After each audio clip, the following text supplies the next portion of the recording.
Any chance of another referendum? Give me percentages. No. No, zero. The issue of whether we leave the EU has been decided. I was a Remainer. I'd still vote Remain, if you can ask me that question. Yeah. But it's immaterial now the referendum's taking place.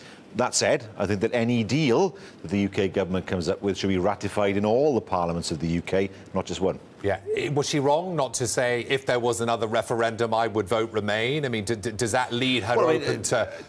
The answer I would give is the answer I've given you. I'd say no, I'd still vote to Remain, but it doesn't matter now. We're past that stage. The question now is to get the best Brexit for Britain. What's the communication channels like right now between you and Downing Street? Oh, with Downing Street, barely existent, to be honest. Our communications tend to be with other departments. We'd like to have a stronger link with Downing Street because we think that we have common ground, actually, in terms of the kind of Brexit we want to see. Some of it we don't agree with. We don't see why we should leave the customs union. We think we should have the strongest relationship with the single market. 67% of our exports from Wales go to the single market. It will be madness for us to put ourselves in a position where access to that market was more difficult. You do have a relationship with Damien Green's Joint Council of Ministers. You're happy with that? Well, I had a meeting with Damien Green today. It was a better meeting than the ones we've had before. We emphasised the point that if the UK is going to work properly when we leave the EU, then its own constitutional mechanism has to work well as well. And we're not at that stage yet, but I think we have the opportunity to get there. So when it comes to powers that come back from Brussels and then hopefully will be devolved to the other assemblies, I mean, how close are we to some news on that? We're not close to that yet. Look, the problem for us is that there are powers that would automatically come from Brussels to Wales. Right. What Whitehall, what London's asking us to do is to agree those powers should be diverted towards London for an indefinite period. We can't agree to that. We understand what they're trying to do. Certainty is important for business. We get that.